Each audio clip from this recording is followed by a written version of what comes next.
اعوذ باللہ من الشیطان الرجیم، بسم اللہ الرحمن الرحیم۔ السلام علیکم ورحمۃ اللہ وبرکاتہ۔ آپ دیکھ رہے ہیں پروگرام احکام اسلامی۔ ایک بار پھر آپ کی خدمت میں حاضر ہیں آپ کے سوالوں کے ساتھ۔ ہمارے ساتھ موجود ہیں حجت الاسلام والمسلمین علی جناب مولانا مصطفیٰ علی خان ادیب الہندی صاحب قبلہ۔ آئیے استقبال کرتے ہیں۔ السلام علیکم۔ علیکم السلام ورحمۃ اللہ۔ آغا، بہت خوبصورت سے سوال ہیں اور اسی پر منحصر ہے۔ ہم سوچتے ہیں کہ آج اس کو ڈسکس بھی کیا جائے، اس پہلو کو۔ زندگی میں علم نجوم جو اس پر منحصر بہت ساری باتیں ہیں کہ یہ پہننا چاہیے، یہ پڑھنا چاہیے، اس دن یہ کرنا چاہیے، اس دن یہ کرنا چاہیے۔ مختصراً اس کا کیا زندگی پہ اثر انداز ہوتی ہیں ان کی باتیں، یہ سب باتیں؟ اعوذ باللہ من الشیطان الرجیم، بسم اللہ الرحمن الرحیم، الحمد للہ رب العالمین، وصلی اللہ علی سیدنا محمد وعلیہ الطیبین الطاہرین۔ دیکھیں، جہاں تک علم نجوم کا تعلق ہے، یعنی ستاروں کے ذریعے سے اور ستاروں کی حرکت کے ذریعے سے انسان اپنی زندگی یا دوسرے کی زندگی یا کلاً تحولات کے سلسلے میں گفتگو کرے یا پیشن گوئی کرے یا فیوچر بیان کرنے کی کوشش کرے، تو اگر وہ فیوچر بیان کرنے کی کوشش کرتا ہے تو یہ شرعاً غلط ہے، حرام ہے، اصلاً یہ کام نہیں کیا جا سکتا۔ جی، اس کا فیوچر کا علم صرف خداوند عالم اور اس کے منتخب بندوں کو ہے، وہ بھی خداوند عالم جب اجازت دیتا ہے اور وہ چاہتے ہیں تب بیان کرتے ہیں۔ رہی بات یہ کہ کیا واقعاً ستاروں کا انسان کی زندگی پر اثر ہے، تو چونکہ ہم بہت سے علوم ایسے ہیں جس کو ابھی ہم نے کشف نہیں کیا ہے، ہمیں کچھ چیزیں اس کی معلوم ہیں۔ جس طرح فزکس ہے، ہمیں بہت سی چیزیں معلوم ہیں، بہت سی چیزیں ابھی ہمیں معلوم نہیں ہیں۔ کیمسٹری اسی طرح سے ہے۔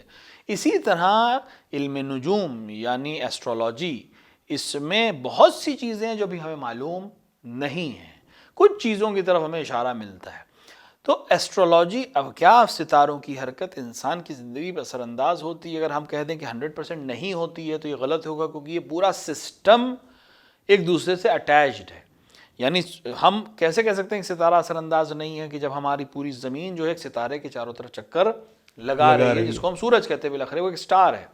اسی طرح چاند زمین کا چکر لگا رہا ہے اور اس سے بہت سے تحولات ہوتے ہیں، سمندر کے پانی کا اوپر آنا اور نیچے جانا، یہ خب چاند کی چاندنی اور چاند کے اثرات کی اسی وجہ سے مرتب ہوتا ہے۔ تو ایسا کہنا کہ نہیں مرتب ہوتا یہ بالکل غلط ہوگا، لیکن 100% کہہ دینا کہ سب اسی کی وجہ سے ہو رہا ہے یہ بھی صحیح نہیں ہے۔ کچھ اثرات زندگی میں انسان کی ستاروں کی حرکت سے ہو سکتے ہیں، کیونکہ اس کا پورا سسٹم ایک دوسرے سے جڑا ہوا ہے۔ جس طرح پیڑوں کا کاٹنا، ڈائریکٹلی آپ کہیں کہ پیڑوں کے کٹنے سے انسان کی زندگی کو کیا فرق پڑتا ہے؟ عام انسان کی زندگی کو کوئی فرق نہیں پڑتا، لیکن اگر ہم کلن دیکھیں گے تو نوع بشر کے اوپر بہت سے فرق پڑتے ہیں۔ آج سانس کی بیماریاں ہو رہی ہیں، آج بہت سی انسانی جسم کی بیماریاں ہو رہی ہیں۔ بات سمجھ میں آ رہا ہے کہ اتنی زیادہ ڈیفارسٹائزیشن ہو گیا، اتنے زیادہ جنگل ہم نے کاٹ دیے کہ بارش کی کمی ہے، جس کے نتیجے میں بہت سے جراثیم آ رہے ہیں اور انسان کے جسم کو بیمار کر رہے ہیں۔ تو اثر انداز تو ہوتی ہے چیز، ہاں ڈائریکٹ نہیں ہوگی، انڈائریکٹلی ہوگی۔ تو اسی طرح ستاروں کی حرکت بھی انسان کے اوپر اثر انداز ہو سکتی ہے، لیکن وہ ایک کلی چیز ہے، یہ نہیں کہ پرٹیکولر ایک ہی انسان کے اوپر اثر انداز ہوگی۔ اور یہ ایک ایسا علم ہے جو صحیح طرح سے بھی واضح نہیں ہو پایا ہے۔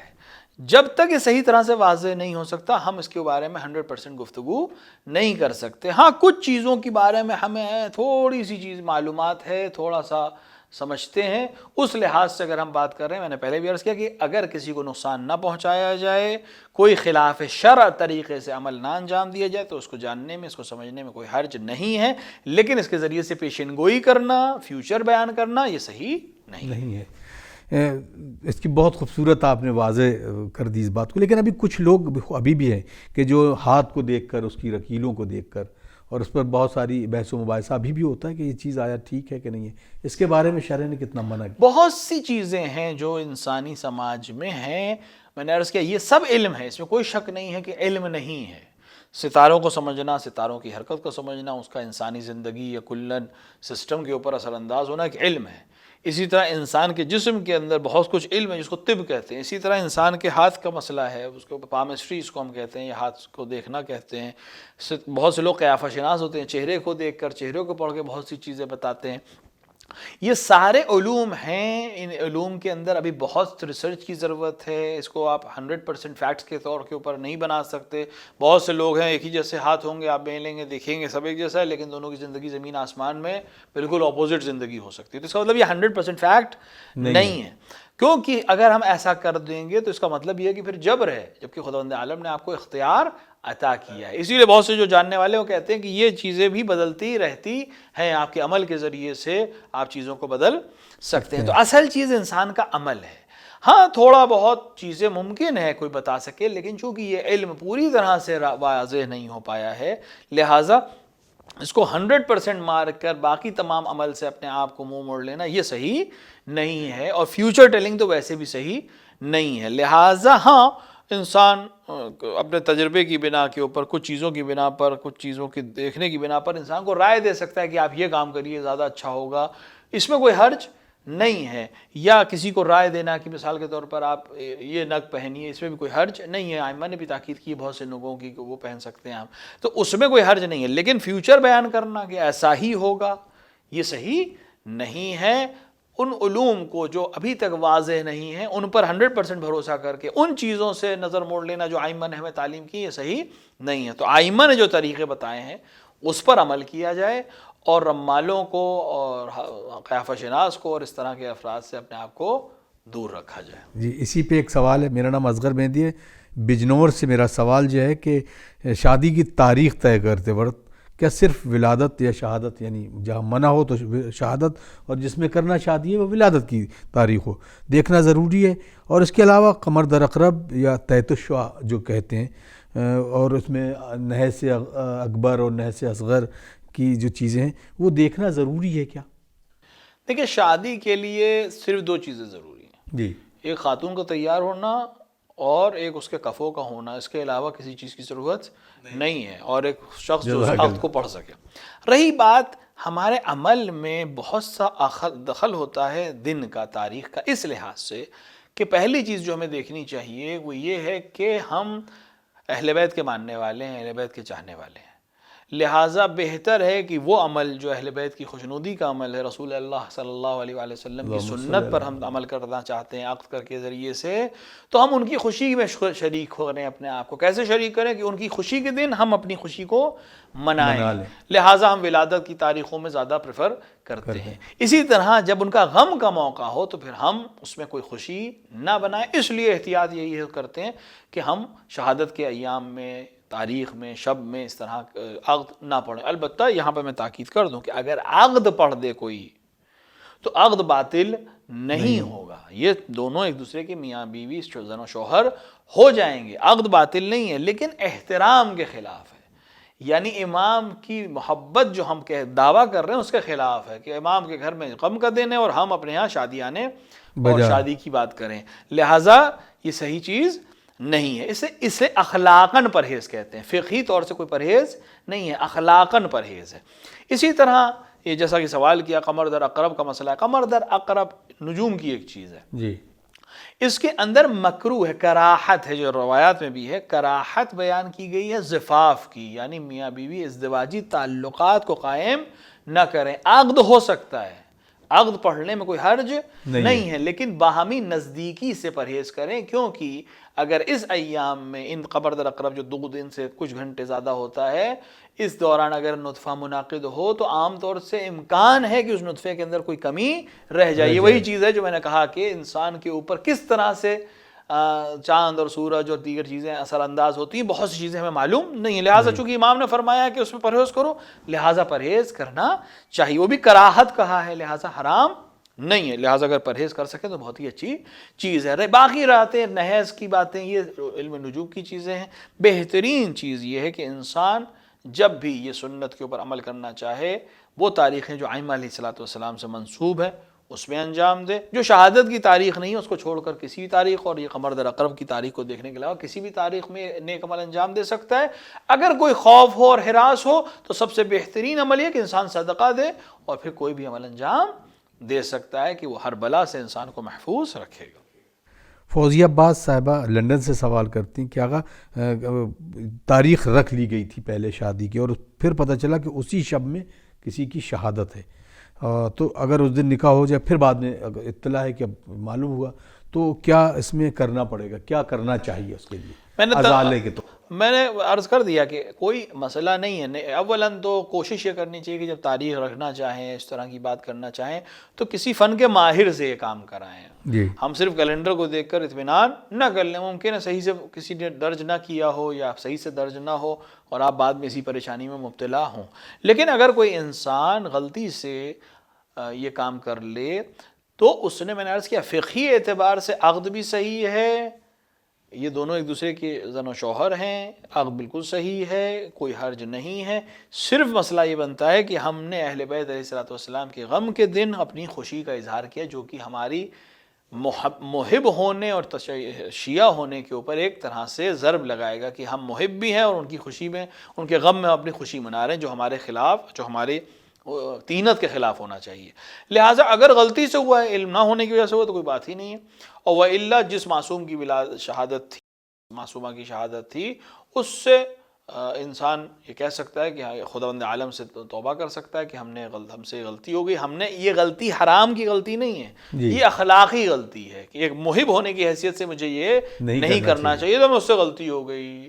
لہٰذا اس معصوم کے ذریعے سے, اس کے وسیلے سے خداوند عالم سے طلب شفاعت کرے اور مغفرت کی دعا کرے, اور خود انشاءاللہ کہ ان کے لیے کوئی اس طرح کا مسئلہ اہل بیت کے صدقے میں نہیں. اہل بیت بہت زیادہ محبت کرتے ہیں اپنے چاہنے والوں سے, بے شک بے شک. اور اہل بیت اس طرح سے نہیں ہے جیسے کہ ہم نے اپنے ذہنوں میں رکھے ہوئے ہیں کہ اگر ہم ان کو ناراض کر دیں گے تو مثلا ہم پہ عذاب نازل کر دیں گے. نہیں, وہ بہت محبت کرتے ہیں. لہٰذا اگر ہم غلطی کریں گے تو وہ ہمیں تنبیہ ضرور کریں گے, لیکن ہم سے ناراض یقیناً نہیں ہوں گے. لیکن اگر ہم کوئی ایسا عمل کریں گے جو ان کی ناراضگی کا سبب بنے گا, یعنی حرام میں مبتلا ہوں گے, خدا کی مرضی کے خلاف عمل کریں گے, تو یقیناً اہل بیت ہم سے ناراض ہوں گے, اور یہ ہمارے لیے اچھی چیز نہیں ہے. لہٰذا اگر حرام نہیں ہے, کوئی ایسا کام انجام دے دیا ہے اور وہ انجانے میں انجام دیا ہے, تو یہی اہل بیت ہمارے شفیع ہیں. انہی کے ذریعے سے ہم شفاعت طلب کر سکتے ہیں کہ خدا دنیا میں بھی ہمیں ان کے ساتھ رکھے اور آخرت میں بھی انہی کے ساتھ مشغول کرے. نقی صاحب سوال کرتے ہیں, آغا کیا گہن پڑنے پر, چاند گہن ہو, سورج گہن ہو, اس میں بھی کوئی شادی کی تقریب یا اس طرح کی کوئی نیک تقریب کی جا سکتی ہے؟ اس کے لیے ممانعت ہے کیا؟ چاند گہن اور سورج گہن میں صرف ایک چیز کا حکم ہے, ممانعت کسی چیز کی نہیں ہے. جتنی بھی ممانعت کی باتیں ہمیں ملتی ہیں اور لوگ آ کے بیان کرتے ہیں, یہ بر صغیر میں خصوصاً ہندوستان میں بالاخص کسی دوسرے مذہب سے لی ہوئی چیز ہے. ہماری شریعت میں ایسی کوئی پابندی نہیں ہے. ہمیں صرف دو چیزوں کو, ایک چیز کا حکم دیا گیا ہے, اور وہ ہے نماز آیات کا.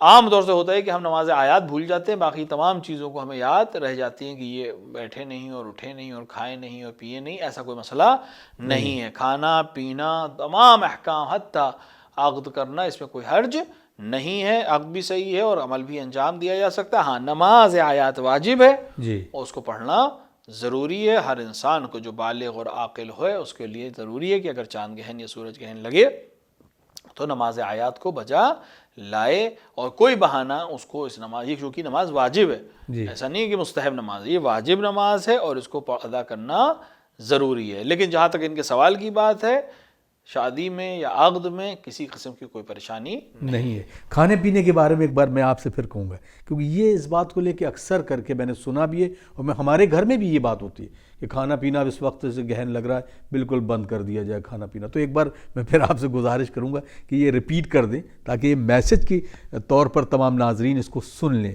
باقاعدہ طور پر. دیکھیں, جو میں نے پہلے بھی عرض کیا, پھر سے ہم ریپیٹ کر رہے ہیں کہ ائمہ علیہ الصلوۃ والسلام نے, اہل بیت علیہ الصلوۃ والسلام نے ہم کو منع نہیں کیا ہے کہ ہم گہن کے وقت میں کھانے پینے سے پرہیز کریں. ہم کو اس طرح کا کوئی حکم نہیں دیا ہے. جب انہوں نے حکم نہیں دیا ہے تو پھر ہمارے لیے اس کو فالو کرنا بھی کوئی ضروری نہیں ہے. اگر کوئی انسان, وہ بھی اس پہ سختی کرنا اور انسان کو مشقت میں ڈالنا, یہ صحیح نہیں ہے. نہ سفر کرنے سے منع کیا گیا ہے, نہ کہیں جانے سے منع کیا گیا ہے, نہ کسی چیز کے استعمال کرنے سے منع کیا, کسی چیز کو منع نہیں کیا گیا ہے. صرف ایک حکم دیا گیا کہ نماز پڑھی جائے. اس کے علاوہ کسی قسم کی کوئی ممانعت یا کوئی سفارش نہیں ہے, کیونکہ یہ ایک ایسی چیز ہے جو عالم میں ہوتی ہے. یہ کسی چیز کی علامت نہیں ہے, یہ کسی حادثے کا ہونا کا علامت نہیں ہے، کسی خوف کی علامت نہیں ہے، یہ ایک ایسا عمل ہے جو اس سسٹم میں جس میں ہم زندگی گزار رہے ہیں حتماً ہوگا. سال میں 2 یا 4 بار اس طرح سے گہن ضرور لگے، کیونکہ ایک سسٹم ہے. جب سورج حرکت کر رہا ہے، جب چاند حرکت کر رہا ہے، جب دنیا حرکت کر رہی ہے، تو بالآخر ایک فیز ایسا آئے گا کہ جب سورج اور چاند کے بیچ میں دنیا آ جائے گی، یا دنیا اور سورج کے بیچ میں چاند آ جائے گا. یہ کوئی بڑی چیز نہیں ہے، یہ ایک سسٹم کا تقاضا ہے. اور اس وقت اللہ کو یاد کرنا اور اس سسٹم کو یاد کرنا کہ وہ خالق کتنا عظیم ہے جس نے سسٹم کو بنایا ہے، یہ ہمارے لیے فرض کیا گیا ہے، باقی کوئی مسئلہ نہیں ہے. ایک صاحب کا اور سوال ہے، یہ پوچھتے ہیں کہ سفر میں، جیسے مجھے کل سفر میں جانا، اس کے قبل رات میں کیا مباشرت کرنا منع ہے؟ کراہت مانی گئی ہے. بعض علماء نے 2 چیزوں سے کراہت کہی ہے کہ اگر سفر پہ جانے والا ہو انسان تو کراہت ہے کہ وہ زفاف کرے، یعنی مباشرت کرے، وہ کراہت ہے، یعنی اگر کر لے تو کوئی حرج نہیں ہے. اسی طرح اگر گھر میں داخل ہو، شب میں داخل ہو، بہت سے مثال کے طور پر شہر میں داخل ہوئے، رات ہی میں داخل ہوئے، تو جس رات میں داخل ہوئے اس رات میں مباشرت کرنے سے کراہت رکھی گئی ہے کہ انسان پہلے گھر پہنچ جائے، سکون اور اطمینان سے گھر پہنچ جائے، اس شب کو آرام سے گزار لے، پھر اگلی شب کو اس طرح سے استعمال کرے. لہٰذا کراہت ہے. اگر انسان انجام دے تو اس نے کوئی غلط کام نہیں کیا، لیکن اگر پرہیز کرے تو اس کے لیے ثواب بھی ہے اور اس کو فوائد بھی حاصل ہوتے ہیں. علت تو یقیناً کوئی نہیں جانتا، لیکن طبی طور پر بھی یہ ہوتا ہے کہ فزیکلی جو باڈی باہر سے وہ لے کے آتی ہے، انفیکشیس ہو جاتا ہے بندہ، اس کی طور پر بھی یہ بہت ممکن ہے کہ بہت سی چیزیں ایسی ہیں جو پیغمبر شاید اس وقت لوگوں کے لیے بیان نہیں کر سکتے تھے. لوگوں کی سمجھ میں نہیں آتا کہ باہر سے کون سے جراثیم کو جانتے نہیں تھے کچھ. تو پیغمبر صلی اللہ علیہ وآلہ یا ائمہ علیہ الصلوۃ والسلام نے اس وقت کی عقلوں کے لحاظ سے کہی ہے بات. بہت سی کراہتیں جو ہمارے پاس ہیں وہ بہت سی چیزوں کا تعلق طبی ہوتا ہے، اور یا مثال کے طور پہ کھانے پینے سے پرہیز ہے حالت جنابت میں، لیکن وضو کے ذریعے سے وہ دور کیا جا سکتا ہے. اس کا مطلب یہ ہے کہ کوئی چیز ایسی ہمارے باڈی میں چینج آتا ہے کہ جو ہمیں شاید کھانے پینے کو یا ہضم کرنے میں اس مسئلے کو چینج کرتا ہو، لیکن وضو کے ذریعے سے اس کراہت کو دور کیا جا سکتا ہے، کیونکہ ہاتھ دھل جائے گا، منہ دھل جائے گا، اپنے آپ کلی انسان کر لے گا تو کراہت. اس کا مطلب اس کا تعلق انسان کے اعضائے ظاہری سے تھا، نہ کہ اعضائے باطنی سے تھا. لہٰذا یہ حکمت ہو سکتی ہے.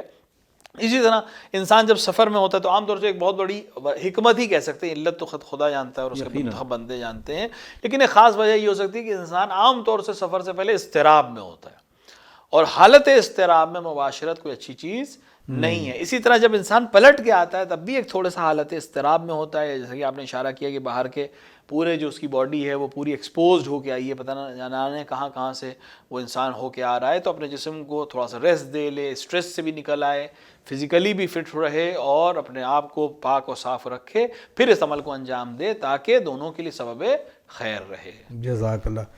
ایک اور سوال اسی سے ملتا جلتا ہے، انہوں نے پوچھا ہے کہ ایسے کون سے عمل ہیں مباشرت کے وقت جس کی وجہ سے، جس کے رزلٹ کے طور پر بچوں میں وہ پرابلمس آتی ہیں، جیسے دماغ کا کم ہونا، تو کیا شریعت نے اس چیزوں کو بتایا ہے؟ اس کی تفصیل ذرا بیان کر دیں. بہت سی چیزوں کو شریعت نے اس سلسلے میں بیان کیا، روایات میں بہت تفصیل ہے. اگر اس کو دیکھنا چاہیں تو بہترین کتاب جو ہے وہ حلیۃ المتقین ہے، جس کی تفسیر پوری، اس کے پورے عمل کی تفصیل موجود ہے کہ کیا کیا مستحب ہے اور کیا چیزیں. لیکن کچھ چیزیں جو خاص ہیں وہ مثال کے طور پر بہت شکم سیر ہونے کے بعد مباشرت سے پرہیز کرنا چاہیے.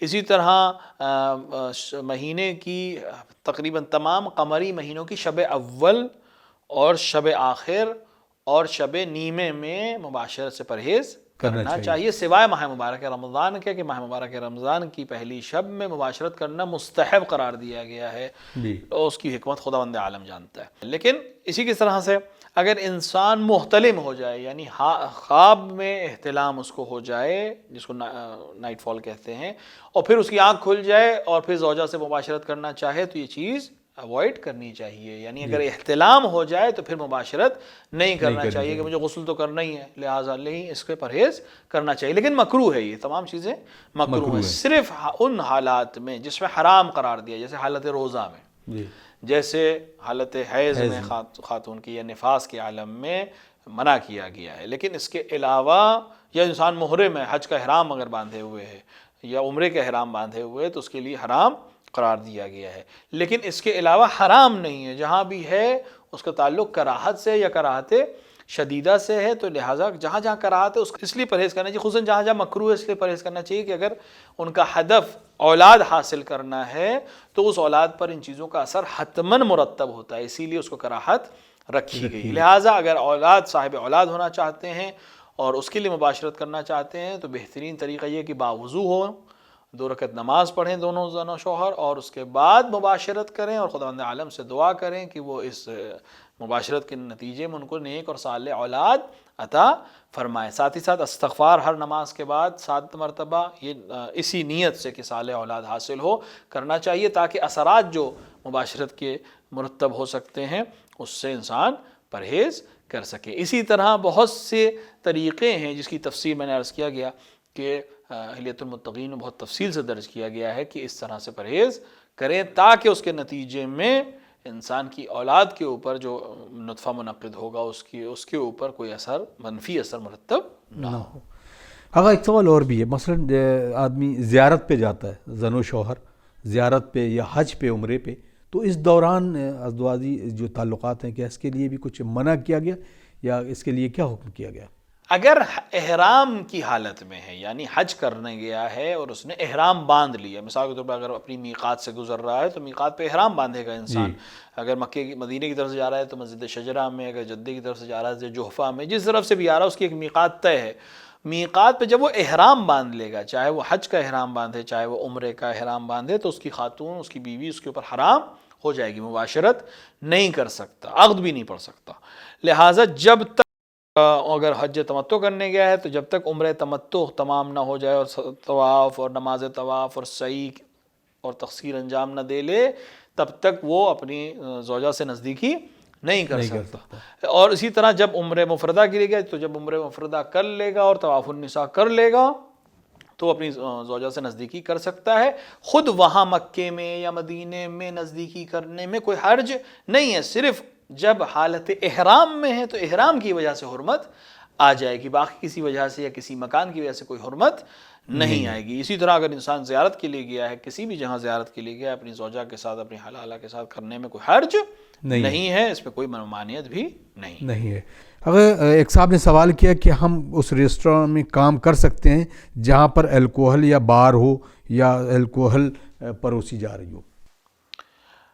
جہاں تک ایسے ریسٹورنٹ میں کام کرنے کی بات ہے، اگر وہ خود سرو نہیں کر رہا ہے، خود جا کر وہ الکوہل نہیں دے رہا ہے تو اس میں کوئی حرج نہیں ہے، لیکن اگر کوشش کر کے کسی ایسی جگہ کام کرے جہاں یہ چیز نہ ہو تو زیادہ بہتر ہے، لیکن اگر کوئی اور شغل نہیں ہے، کوئی اور ممکن نہیں ہے، امکان میں نہیں ہے، تو اگر وہ خود سرو نہ کرے، خود نہ بیچے تو کوئی حرج نہیں۔ جزاک اللہ۔ اگر ایک بہت تیزی سوال اور ہے، ایک صاحب نے پوچھا ہے کہ یہ نگ جو وغیرہ ہوتا ہے، اس میں بھی کچھ نگ ایسے ہیں جن کے لیے منع کیا گیا، جیسے سونے کو منع کیا ہے مرد کے لیے، تو کیا مرد کے لیے کچھ ایسے بھی نگ ہیں جس کو پہننے سے منع کیا گیا؟ نگ کا جہاں تک تعلق ہے، نگ سے منع نہیں کیا گیا ہے، صرف میٹلز میں سونے سے، اور وہ چیز جو سونے کے حکم میں مانی جاتی ہے، مثال کے طور پہ سونے کو وائٹ کیا جا رہا ہے، وائٹ گولڈ بھی نام سے، اس سے بھی علماء نے منع فرمایا ہے، لیکن اس کے علاوہ جیسے چاندی ہے یا دیگر چیزیں ہیں ان سے کوئی حرج نہیں ہے، صرف سونے سے منع کیا گیا ہے۔ باقی کسی بھی نگ کو پہن سکتے ہیں، البتہ بہتر ہے کہ مومنین ان نگوں کو پہنے جس کی سفارش ائمہ علیہ الصلوۃ والسلام نے کی ہے، جیسے فیروزے کو پہننا، عقیق کو پہننا، یاقوت کو بہت سے جگہ پہ مانا گیا ہے کہ پہننا چاہیے، یا در نجف جو امیر المومنین سے منسوب ہے اس کو پہننا، اور بھی بہت سے نگ ہیں انسان زینت کے لیے، آرائش کے لیے بھی پہن سکتا ہے، اس میں کوئی حرج نہیں ہے۔ مرد کے لیے صرف سونا حرام ہے اور ریشم حرام ہے، اس کے علاوہ پہننے میں اس کے لیے کوئی کسی قسم کی ممانعت نہیں ہے۔ خاتون کے لیے کوئی بھی ممانعت نہیں، وہ کوئی بھی نگ پہن سکتی ہے اور کوئی بھی زیور پہن سکتی ہے۔ جزاک اللہ، بہت بہت شکریہ آغا، آپ نے بڑی خوبصورت سے جوابات موصول فرمائے۔ ناظرین، آپ دیکھ رہے ہیں پروگرام احکام اسلامی، اور انشاءاللہ اسی طریقے کا سلسلہ جاری رہے گا، آپ کے سوالات ہم تک پہنچ رہے ہیں۔ اگلے ایپیسوڈ میں کچھ اور موضوعات یا کچھ اور سوالوں کے ساتھ حاضر خدمت ہوگے، تب تک کے لیے اپنے میزبان اطہر کاظمی کو اجازت دیجیے۔ والسلام علیکم ورحمۃ اللہ وبرکاتہ۔ اللہم عجل لولیک الفرج، اللہم عجل لولیک الفرج۔